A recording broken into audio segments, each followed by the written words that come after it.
Virginia Kruta at VA Kruta at Daily Caller joins us fresh and out of the gates here at 6:35 in the Heartland on the legendary KWTO. Virginia, good morning. Happy election eve to you. Yeah, you too. Although it kind of feels like election eve, because we may not know for several days where we're going with this. Yeah, very true, Virginia. We'll get to that in just a second. Let me ask you, though, do you think Americans will have this different? I mean, you couldn't get a more stark choice of opinions there than Pete Buttigieg versus Larry Kudlow.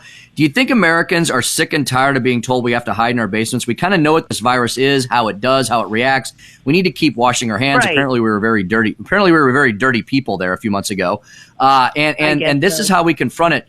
But we've seen what lockdowns do, and Virginia, I think Americans are sick and tired of them. Well, you know, I'm gonna answer that with Kirstie Alley. I know that sounds weird, but bear with me on this. She was on last night with Tucker Carlson. He did a special pre-election thing, and he talked to her. I don't know if you saw this, but Kirstie Alley went to war with CNN's PR department over the weekend, and it was actually fantastic. Pretty entertaining.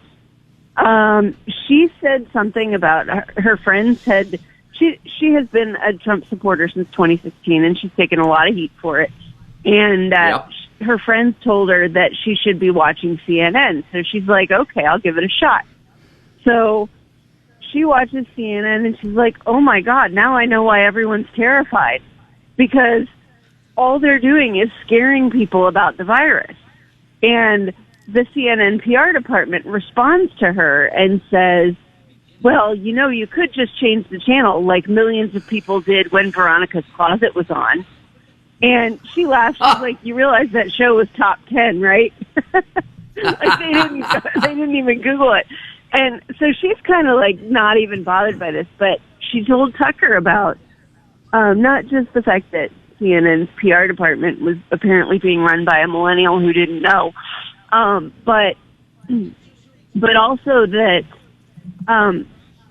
what worried her about CNN's coverage is, like, first she thought it was deflection, like, hey, they're just doing all this because they don't want to talk about things that might be news, like, I don't know, God forbid, investigating Hunter Biden's laptop or whatever else. You know, it doesn't even matter what the story is that they're not covering, because here they are talking about how bad coronavirus is, and she says, look, we know. We're not blind and deaf. Just because we vote Republican doesn't mean we're not listening. We understand that the death count is where it is, but what are you doing?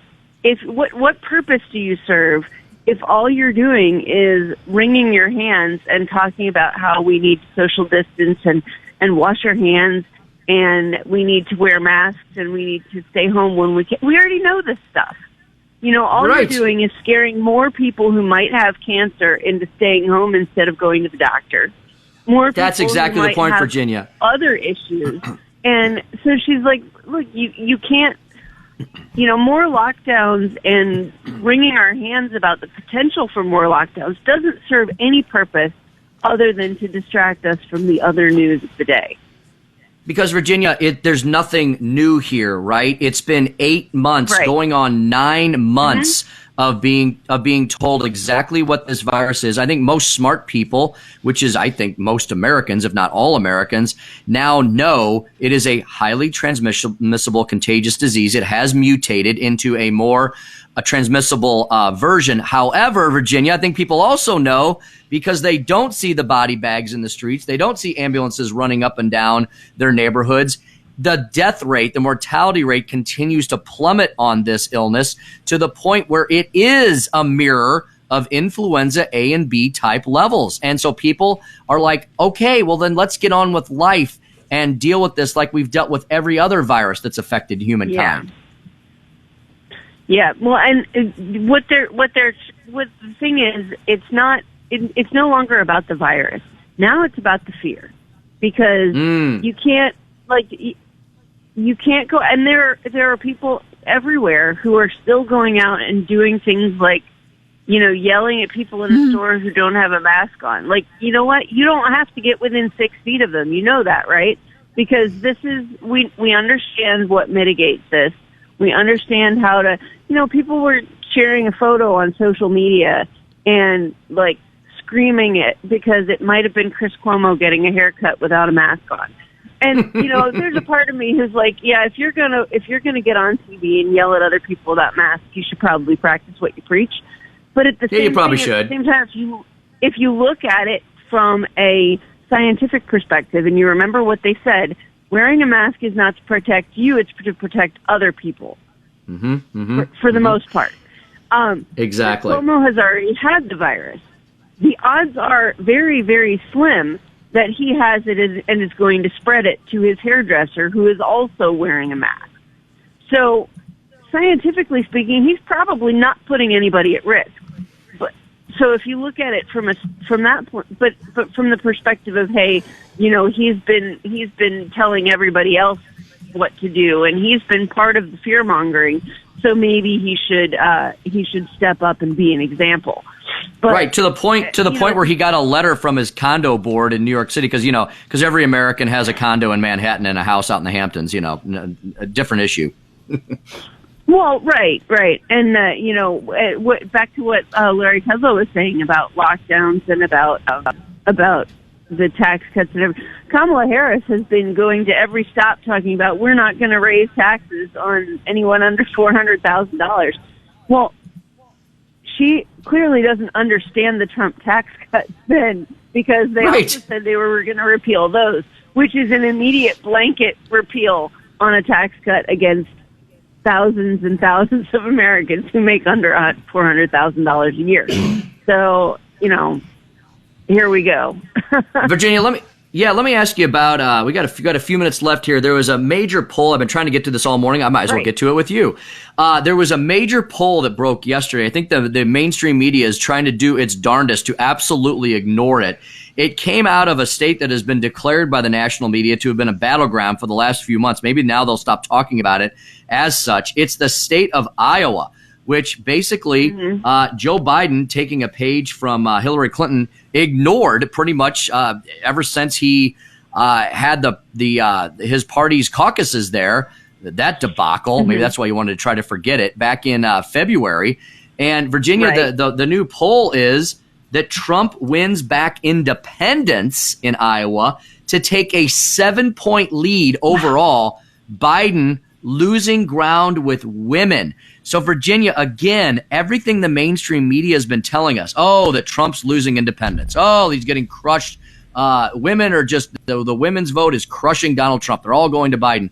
Here's a major poll from the Des Moines Register, a legitimate polling source, I truly do believe. They know Iowa probably better than anybody in a state that lives for presidential politics.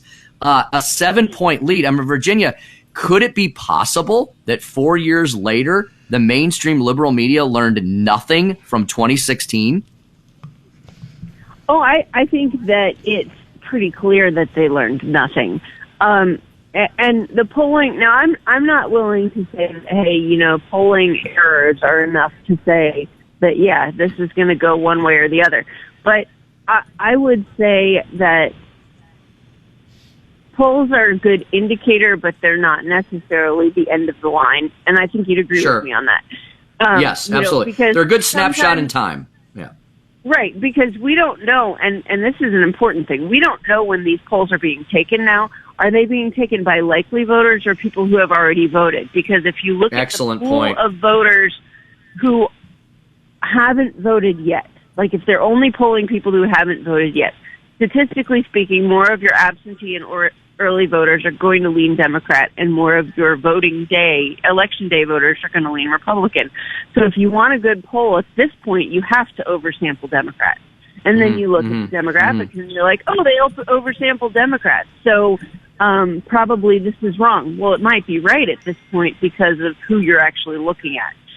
So it's tricky to get the demographics right, especially halfway through an election where they said something like, I think 68% as of Friday, 68% of the total votes in 2016 had already been cast in this election. So we are looking at a massive, massive turnout. Yeah, and remarkable. It really is. Typically, massive turnout favors Democrats. So you have to see really where it goes and who's being energized. But then you look at the Trump rallies and you got 58,000 people in Pennsylvania, and it's like, what do? What is going on here? Yeah, it's truly through the looking glass. Virginia, we got to run, but thank you for everything this morning. As always, we'll unpack all the results with you if we have them all by next Monday morning.